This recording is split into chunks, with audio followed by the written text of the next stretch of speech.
देंगे और जो नरेंद्र मोदी आपकी भी बात होगी ये भी सुनेंगे।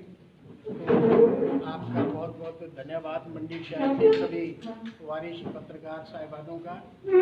और ये भी अपील की जाती है कि आप पत्रकार भी और नागरिक भी हैं, तो सब जो हमारे लिए वोट देंगे तो इस तरीके की प्रार्थना करना चाहेंगे।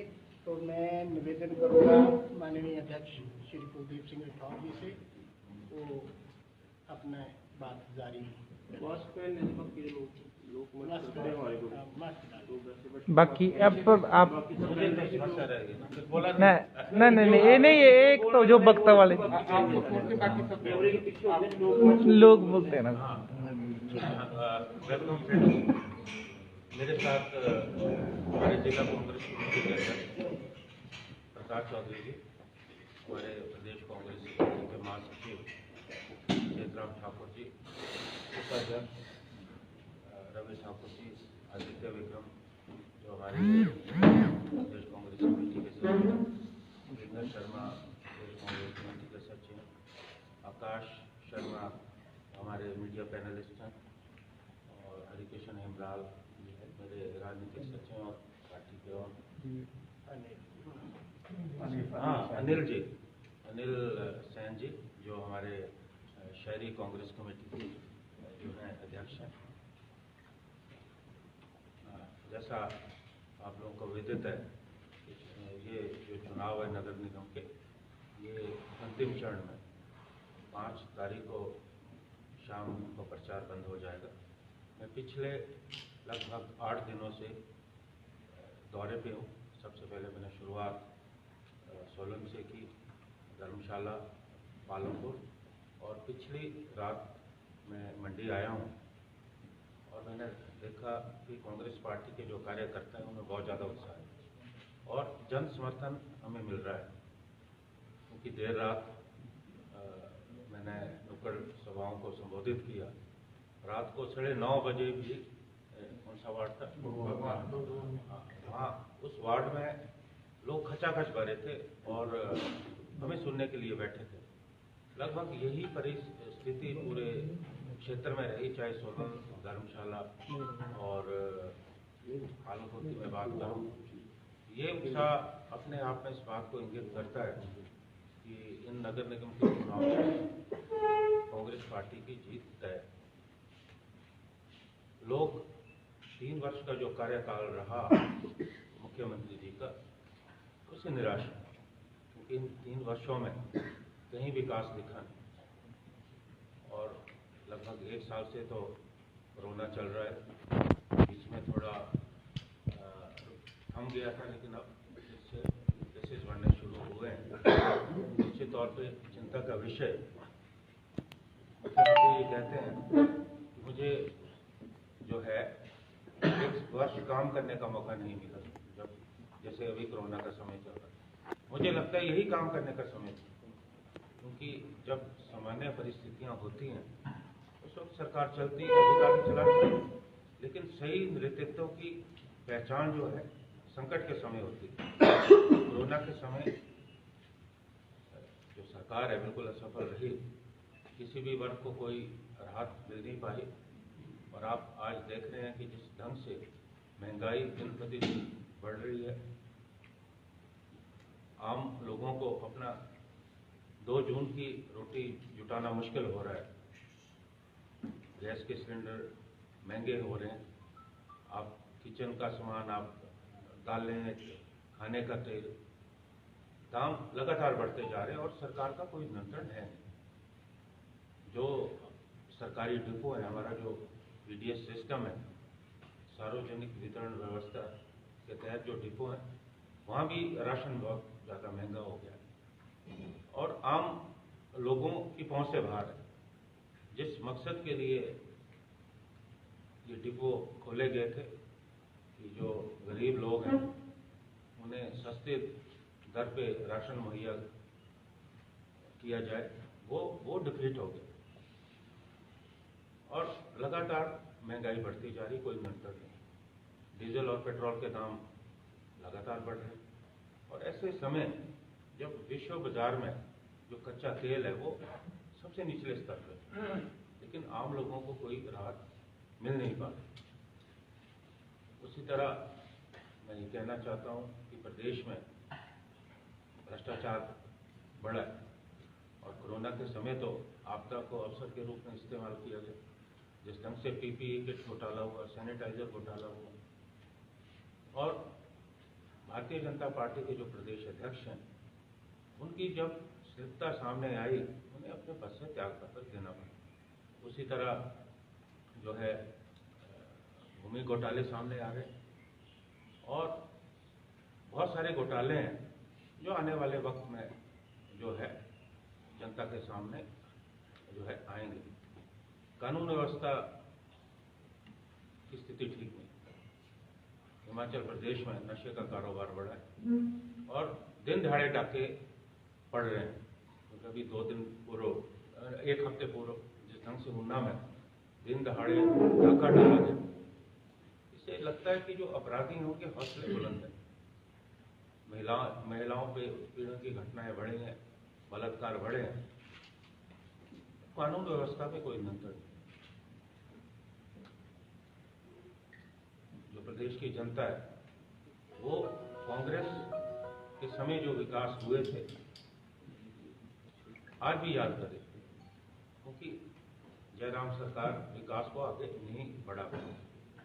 मैं तो ये कहूँगा कि आज ये जो नगर निगम के चुनाव है, ये विकास बनाम विनाश जो है ये चुनाव हो रहे हैं। एक तरफ कांग्रेस का विकास है, दूसरी तरफ विनाश है। मुख्यमंत्री जी कहते हैं कि हिमाचल शिखर पे जा रहा है, लेकिन हमारा ये आरोप है कि शिखर पे था हिमाचल जब कांग्रेस की सरकारें थी। शिखर से धीरे धीरे नीचे ढलान पे। और आप देख रहे होंगे कि इन चुनाव में मुख्यमंत्री जी हर वार्ड में जा रहे, दर दर की ठोकरें खा रहे। हम तो कहते हैं कि अगर आपने प्रदेश में विकास किया है तो आपको इतना घूमने की जरूरत क्या है। हालांकि वो जा सकते हैं, मुख्यमंत्री उनका अधिकार है, उस पर कोई प्रश्न चिन्ह नहीं है, लेकिन उन्हें लग रहा है कि ये चुनाव उनके हाथ से बाहर निकल रहे हैं। सरकारी तंत्र का दुरुपयोग हो रहा है। मुख्यमंत्री जी हेलीकॉप्टर लेके धर्मशाला आए, यहाँ भी हेलीकॉप्टर में आए, तो हेलीकॉप्टर का बेजा इस्तेमाल हो रहा है। हमने चुनाव आयोग को शिकायत भी की, हम और भी शिकायत करेंगे कि मुख्यमंत्री हेलीकॉप्टर का इस्तेमाल नहीं कर सकते इन चुनाव। उसी तरह उनके जो और मंत्री हैं वो भी सरकारी गाड़ियों का इस्तेमाल कर रहे हैं। और मुख्यमंत्री के जो होस्ट हैं वो तनख्वाह तो सरकार से ले रहे हैं, लेकिन प्रचार बीजेपी का कर रहे हैं। हमारी सूचना है कि जो उनके होस्ट हैं वो जाके वार्डों में बैठे और प्रचार कर रहे हैं। और हमें मालूम है कि ये आखिर के ये, क्योंकि अभी भारतीय जनता पार्टी के चुनाव अभियान में बहुत पीछे है, लेकिन हमें मालूम है कि ये जो 2-3 बच्चे हैं इसमें पूरा सरकारी तंत्र का प्रयोग हो। अधिकारियों को धमकाया जाए। पिछले कल में पालमपुर था, जो अधिकारी हैं उन पर दबाव बनाया जा रहा है। वो कर्मचारियों को अपने पास बुला रहे हैं और दबाव बना रहे हैं। तो हमने कहा कि जो अधिकारी हैं उन्हें अपनी जो लक्ष्मण रेखा है उसे पार नहीं करना चाहिए। लोकतंत्र में सत्ता परिवर्तनशील। आज भारतीय जनता पार्टी के पास है तो उनको सत्ता बदलेगी। तो मेरा अधिकारियों से भी निवेदन है कि वो सरकार के दबाव में काम नहीं करें। हमें मालूम है कि भारतीय जनता पार्टी के पास पैसों की कोई कमी नहीं। धन बल का पूरा प्रयोग ये करने वाले कर रहे हैं, लेकिन कांग्रेस पार्टी अपने कार्यकर्ताओं की शक्ति से और जनबल के सिर पे ये चुनाव लड़ रही है। और हमें मालूम है कि जनबल की ताकत धनबल से बड़ी होती है। मुझे पूरा विश्वास है कि ये जो 4 नगर निगम है इसमें कांग्रेस पार्टी की विजय होगी। और जो क्षेत्र कई जगह पे हमने देखा थोड़ा जो ग्रामीण क्षेत्र के लोगों में रोष है, क्योंकि उन्हें नगर निगम में शामिल किया गया है, तो हमने आश्वासन दिया है कि 10 साल तक टैक्स हॉलीडे रहेगा। क्योंकि जिस ढंग से जब शिमला में नगर निगम में ग्रामीण क्षेत्र शामिल किए गए तो 10 साल तक वहाँ टैक्स हॉलीडे रहा। जब तक जो ग्रामीण क्षेत्र है वो उन क्षेत्रों का जो विकास है वो शहरों के बराबर नहीं होता, तब तक टैक्स नहीं लगना चाहिए।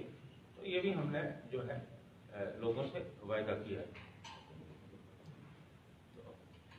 Thank you very much. अगर आपने कुछ तो ये टैक्स वाला कंफ्यूजन है, पहले 5 साल बोल रहे थे, पॉलिसी की कल 6.5 साल बोल रहे, आप 10 साल बोल रहे है क्या? 5 साल या 10 साल? नहीं, हमने शिमला के साथ वचन पत्र में तो समय का कोई लेखा ही नहीं, देखिए हमने 10 साल इसलिए कहा है कि जो जिस ढंग जब शिमला बना, शिमला में आया तो शिमला में हमने 10 साल का, तो उसी तर्ज पे हम यहाँ भी करने वाले हैं। तो 10 साल ही माने अभी 10, अभी it can be increase, it can be extended. Let's see क्या उसमें क्या स्थितियाँ होती है, लेकिन कम से कम न्यूनतम जो सीमा है वो 10 साल की रहेगी। It can extend also. हमारा मकसद ये है कि जो हमारे ग्रामीण क्षेत्र आए हैं उनकी जब तक शहर के बराबर बराबरी नहीं होती तब तक नहीं वसूल होगी।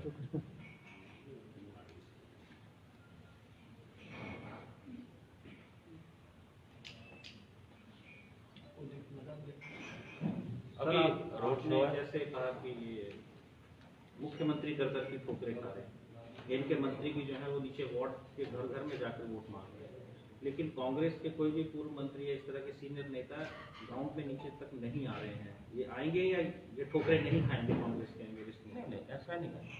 देखिए सब लोग समय दे रहे हैं, जितना समय अपेक्षित है सब लोग दे रहे हैं।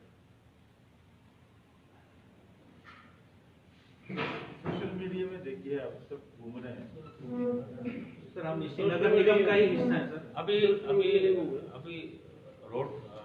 रोड शो है, उसमें हमारे सारे जो वरिष्ठ नेता हैं सारे इकट्ठे होंगे। हम इकट्ठे जो है पूरे शहर कब होगा जी? बस 11 बजे आज आज all the senior leaders will be together.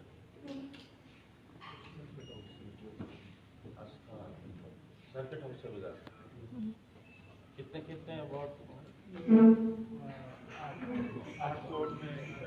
आज अखबारों में भी आया आपके सदर के ही 2 नेता जो आपस में टकराए हैं प्रचार के दौरान, क्या आपके ध्यान में भी आया है मामला?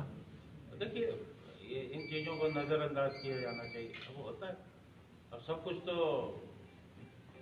कहीं ना कहीं रहती है, तो उसमें कोई बड़ी बात नहीं, लेकिन मिलकर सब काम कर रहे हैं।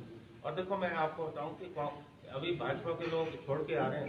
अभी सोलन में जो नेता है जेठी है, वो कुशल जेठी भारतीय जनता पार्टी के बहुत वरिष्ठ नेता है, इनकी एग्जीक्यूटिव के मेंबर है और भारतीय जनता पार्टी छोड़ के कांग्रेस में आए।